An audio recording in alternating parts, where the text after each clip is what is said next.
big parade in Nairobi, and in Kenya, when the bands play and crowds of this size turn out, it's usually in honor of one man, Kenyan President Jomo Kenyatta.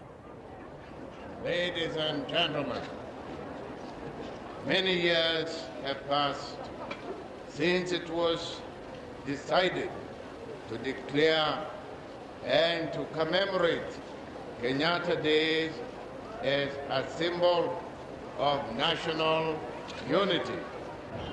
This was the latest Kenyatta Day, celebrating the president's arrest 24 years ago by the British, who then ruled Kenya.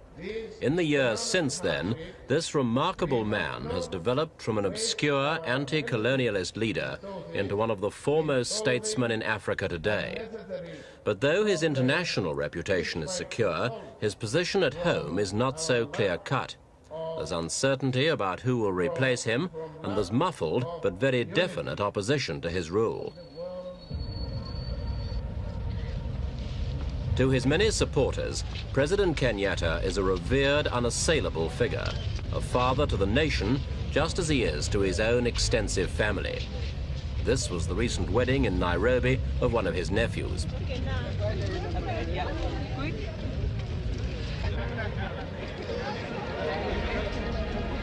Kenyatta himself married 4 times and has 8 children. Multiplied by marriage and with fresh generations added, his family is now at the very center of Kenya's social and political structure. To his opponents, though, it's a clan, a tightly knit group which has carved out more than its fair share of Kenya's wealth and influence. The president's daughter, Margaret, occupies a crucial position as mayor of Nairobi. When a deputy recently challenged her re-election, he lost his party membership. The president's current wife, Mama Gaina, is widely believed to be one of the richest women in Kenya. It's all a very long way from the president's own beginnings, as a poor orphan boy whose education started here at the Church of Scotland Mission near Muruanga. In 5 years here, he became a Christian and learned to read and write. He was a sickly child, and while he was here, he underwent an operation on his spine, which probably saved his life. He later studied abroad and spent many years in England, marrying an English wife in 1943.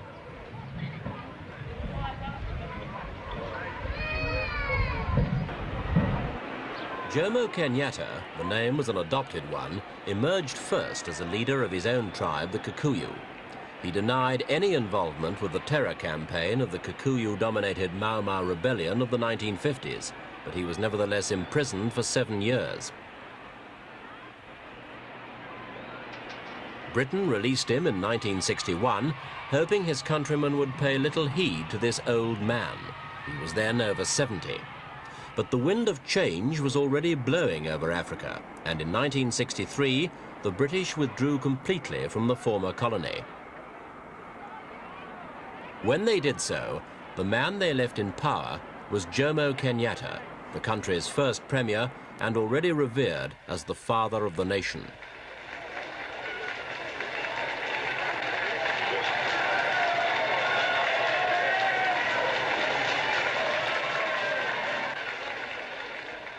One of Kenyatta's first acts as leader was to appeal to those Mau Mau fighters who were still in the bush and had been too frightened to surrender while the British still ruled. Kenyatta assured them he understood their grievances and would put them right. Most of those grievances concerned land. Under colonial rule, much of the best land in Kenya had been reserved exclusively for white settlers. Africans could work in these areas only as laborers. The Mau Mau rebellion began because Kikuyu militants saw themselves disinherited from their traditional tribal lands, and they directed their chief violence against those who had installed on those lands a little England of lush farms and large houses. In the last few years before independence, the colonial government began to admit Africans to the European areas. When Kenyatta came to power, he speeded up the process, though he didn't drive the Europeans out. Those who wanted to leave were bought out, and their estates divided into small plots and redistributed among landless Africans, many of them Kikuyus. The process is still going on, although there's a tendency now to turn the land over to African-run farming cooperatives. Agriculture is by far Kenya's biggest industry, providing most of the country's exports and employing 3/4 of the population. In trade, too, Kenyatta has moved to increase African participation. It began in 1969 when non-Kenyan traders, most of them Asians holding British passports, had their licenses withdrawn. It provoked a panic exodus of Asians, but those with Kenyan passports were allowed to stay in business. Last year, the policy was stepped up when foreign-owned companies were ordered to be sold to Africans. African businessmen now get loans to help them buy such companies, as well as priority over non-Kenyan competition for government contracts. Another government agency, meanwhile, concentrates on training Africans in a wide range of industrial skills. The declared aim is not simply to provide factory hands, but to promote a new class of African entrepreneurs. About 1/4 of the students now go into business on their own account after completing the courses.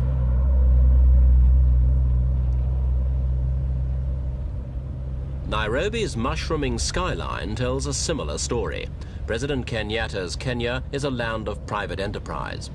Under his guidance, there have been 13 years of political and economic stability, and that's attracted a lot of foreign aid and investment. But the resulting prosperity has not been equally shared out. The president's critics say a lot has gone to the ruling family itself. It's certainly true that the family does own valuable city centre buildings, as well as agricultural land, though the extent of its wealth is difficult to determine. Another allegation is that undue wealth and political influence has gone to the president's Kikuyu tribe. Kenya's inequalities are visible on the streets of the capital, but though the begging is relatively open, it's hardly of scandalous proportions. Poverty is widespread, though, and it can be seen cheek by jowl with Nairobi's expensive high-rise blocks. This is the other Nairobi of squalid shanties. It's populated mainly by people who've drifted in from the countryside in the hope of exchanging the back-breaking toil of subsistence agriculture for a well-paid city job. A few years ago, it was estimated that as many as 1/4 of the city's inhabitants lived in conditions like this.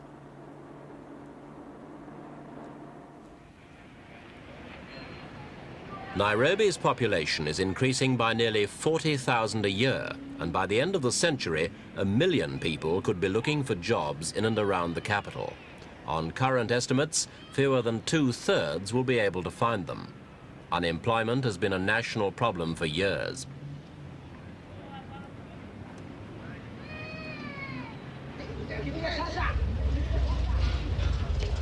Kenya's economy has faltered badly in the last year or two, mainly due to the oil crisis and the resulting recession. Since there's no domestic oil, the steeply rising cost of oil imports has played havoc with Kenya's balance of payments. It's come as a particularly heavy blow to a country which had grown accustomed to a sure and steady growth in prosperity. A 14% devaluation just over a year ago helped to boost exports, and imported goods, especially luxury ones, have either been banned or subjected to increasingly heavy duties. At the same time, government expenditure has been drastically cut. The main bright spot is coffee, one of Kenya's most valuable exports. This year's crop was excellent, and prices on the world market are high.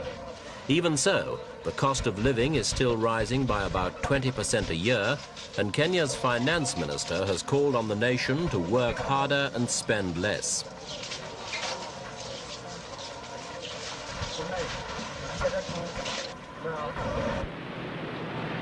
Another cause for optimism is the tourist industry. 1976 was probably the best year yet. The government's now set up a special department to improve wildlife conservation and persuade Kenyans to recognize its vital importance to the nation's economy. On the political front, Kenya's progress has been mixed. The country is a parliamentary democracy with nationwide elections. Many aspects of the system were modelled on the Westminster pattern. But since 1969, there's been one important exception. Only one political party is allowed, and that's KANU, the Kenyan African National Union, founded by President Kenyatta. The system has contributed a great deal to Kenya's political stability. But critics of the regime claim that it's only done this by stifling any real political opposition. Coupled with the allegations of Kikuyu favoritism, it's produced bitter resentment amongst some Kenyans who feel that the right to vote is not by itself any guarantee of democracy. It's certainly true that serious political opposition to Kenyatta has never been easy. Oginga Odinga was the country's first vice president and once a staunch colleague of Kenyatta. But in 1966, he resigned from the government and formed his own opposition party. It was banned, and he and his supporters were imprisoned. Although he's now been released, his career as a national politician is at an end. Civil servants are now helpless prisoners. Tom Mboya was Kenya's brilliant Minister of Economic Development, who was tipped as a successor to Kenyatta himself. Like Odinga, he was a member of the Luo tribe, and his presence in the government did much to maintain tribal harmony. As long as he was there, most Luos felt they could trust the government despite its Kikuyu majority. But in 1969, Mboya was shot dead by a Kikuyu gunman. His death had a shattering impact on the nation, and the Luos especially felt betrayed and leaderless.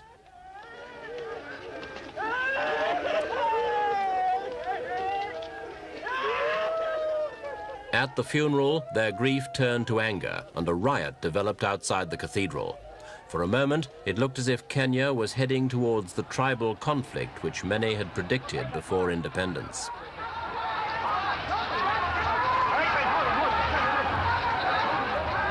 The president rode out the storm, and the assassin was arrested and later executed.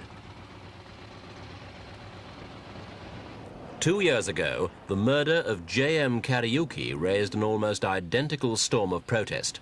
Kariuki, known to his friends and supporters simply as J.M., was a former private secretary of Kenyatta who had become a vocal critic of the government. He was last seen alive in the company of the head of Kenya's security police. 9 days later, his bullet-riddled body was found in the city morgue by one of his 3 widows. Although a relatively wealthy man himself, Kariuki had campaigned for years on behalf of Kenya's poorer classes. In Parliament, as an unofficial opposition leader, he'd called for wide-ranging social reforms and had accused the government of installing a new African elite, which was no more interested in redistributing the nation's wealth than the colonial regime had been. A parliamentary investigation into his death pointed the finger at the security chief and other prominent members of the regime, but the report was rejected by government ministers. Kariuki had been genuinely popular among the ordinary people, and his murder provoked both grief and outrage. In Parliament, criticism of the government reached unprecedented levels of openness. On the streets, there were riots which echoed the reaction to Mboya's death.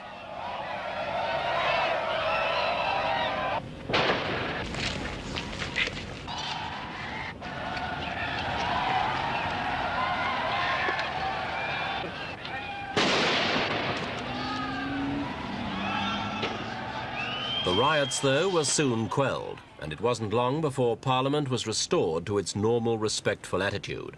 Several MPs who had openly supported the critical report on the murder lost their jobs. President Kenyatta has since made it clear that he intends to crack down even more harshly on any dissidents.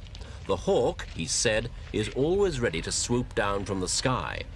He certainly means it, for as far as he is concerned, attacks on the government are irrelevant to Kenya's problems, and they serve only to weaken the nation's resolve. It's not an atmosphere in which a natural successor can emerge.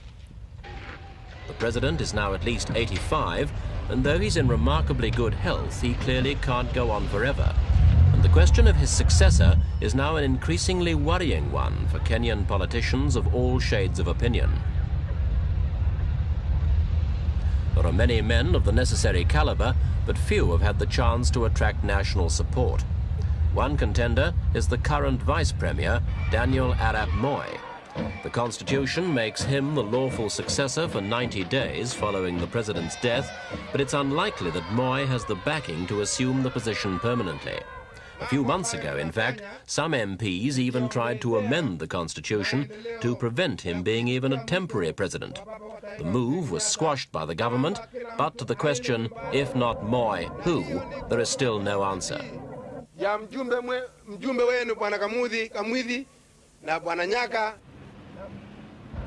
For the average Kenyan, the succession is less of a burning issue, overshadowed by the more immediate problems of the cost of living and so on. And in recent months, the external threat from Uganda has done much to unite the nation. But underneath, tribal tensions still run deep, and those tensions will certainly emerge in one form or another when the moment finally comes to choose someone to replace the country's first president. Whatever his critics may say, President Kenyatta has for the past 13 years stamped his image on Kenya in a way no other single man could have done. And yet, ironically, Kenya's greatest potential danger lies in precisely this close identity between man and nation, and in Kenyatta's own determination to remain the apparently ageless father of his people.